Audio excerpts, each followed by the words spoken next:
So welcome back to my channel. This is Dom and a pile of plastic, resin and metal across my gaming table.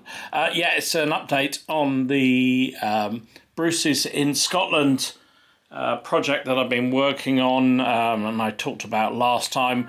Link in description and also here on the screen to that. So reminder, I'm redoing the sort of building two armies that are based and themed around the invasion by Scottish King Bruce and his brother Edward into Scotland to establish themselves as High King. Well, Edward was established as the High King of Ireland to basically open up a second front against the English after Bannockburn. As I said in my first video, I'm using it as an excuse to use my Baron War figures that have been sort of sitting in a box, looking at me, shaming me into getting on to doing something. So what I've done is basically, it looks like a bit of a shambles, and in some degrees it is.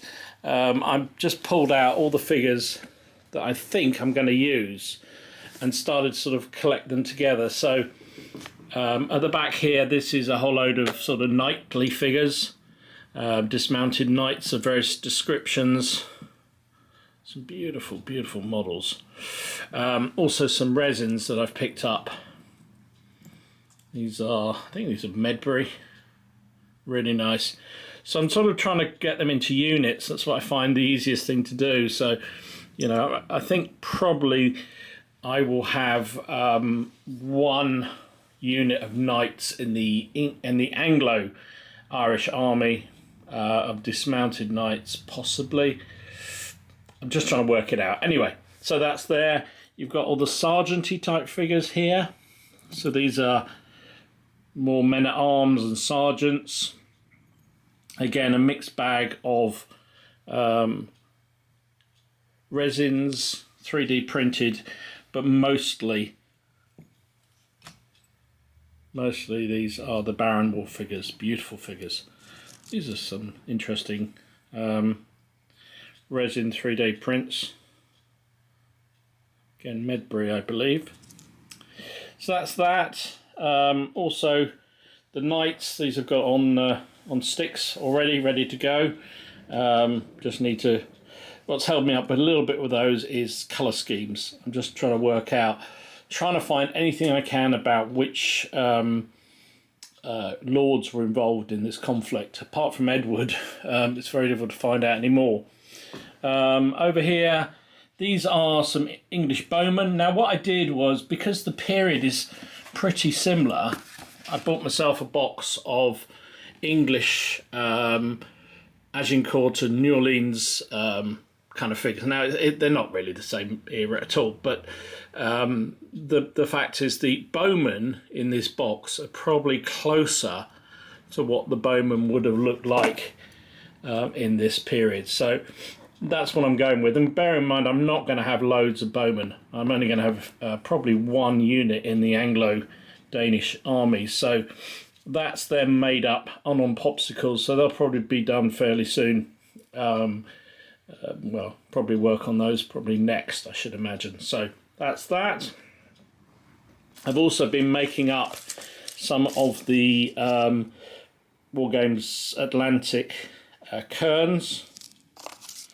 So well, these Dark Age warriors, but they'll do perfectly well. They're quite buff fellas there. So there's a group there done, working on some more. And here's a whole load of metal figures that I've taken out of the various packs. Now I think these were Welsh. These are, I can't remember. I think these are Perrys. Various other manufacturers here. So this is all my Kerns over here. So actually I should bring this lot over and put them over here. So I want to have lots of Kerns. And so at the moment I'm working through modifying some of the figures a bit to make sure I've got a bit of variety in here. And I think what I'll do is I bought a box of Gripping Beast Dark Age Irish Warriors. I'm going to see how well they'll adapt with the Atlantic ones. See whether I can actually mix them together. So that's the Kerns there. Over here's Kerns with two-handed axes, which will be Bonyaks and things. These beautiful, beautiful models here. Really good indeed. And over here are going to be the Gilgal. So what I'll show you in a minute, but I've adapted some of the Norman Victrix figures.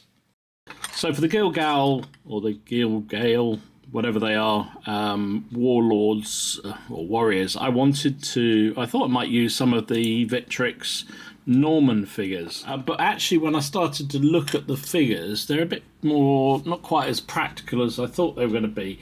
A number of the figures on the Victrix Norman infantry sprues are obviously Norman. They have that sort of rectangle square in the middle of the chest.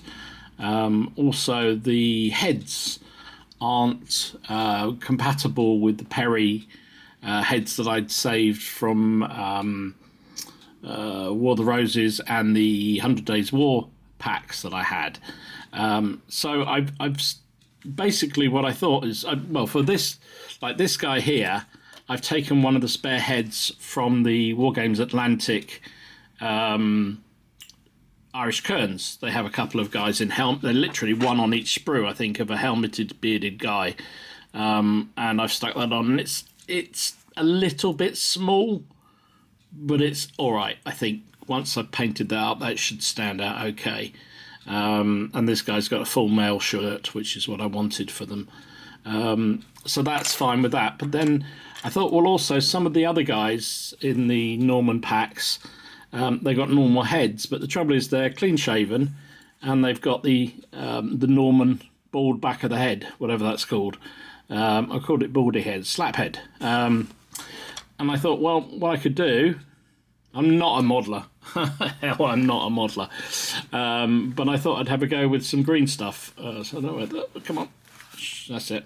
And so that's what I've done with this fella, and I'll do the same with this. So just a blob of green stuff on the back, and then sort of using a cheap moulding tool from the works just to sort of work it down, and then the scalpel from a blade just to sort of run lines into it, just to show that it's like hair.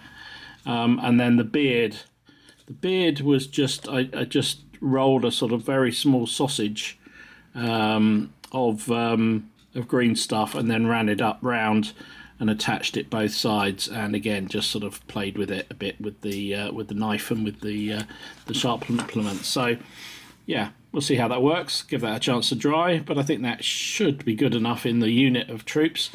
So I'll do this guy next, and I'll do a couple of these, and then yeah, hopefully it should turn out quite good. There's a mixed bag here, so that's all finished. So yeah, I'm just trying to get it organised. I also bought from the Perrys a whole load more separate bills, and I think what I'm going to do is adapt some of the foot sergeants and turn them into billmen. So what's actually been completed so far? Well, we've got a unit of light infantry bowmen, which I think I showed once before, but that's done. It's sort of been my test figures there. And then also I went through all the peasanty type figures, and I've got a big group there ready to rock and roll. So sort of more hairy-assed armies or units are underway already, and I think that one will go into the Scottish-Irish Army as part of their support. Not sure where these will go. Probably have one of these in each of the two combatant armies as well, the archers.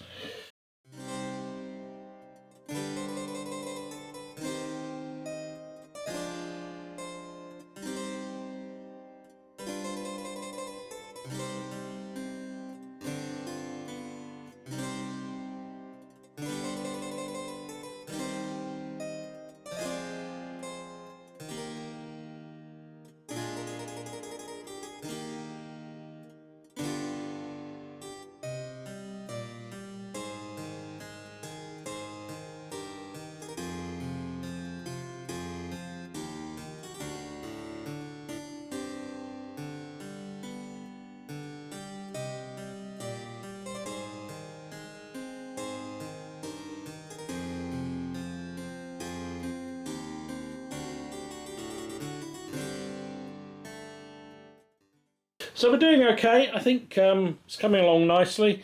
I'm quite pleased with sort of getting things organised. I've got a few more Gripping Beast figures coming. As I mentioned, I've got the Dark Age ones. I've also got some metal Dark Age Gripping Beast Irish figures, which I'm just going to sort of lace into the units. And yeah, so there we go. So I just wanted to give you a quick update. It is just a quick update, but you can see it's sort of coming together well. There's some Crusader Hobeliers, which will also be part of the cavalry component, and I've got some more cavalry on the painting table at the moment. So there you go. We're off and running.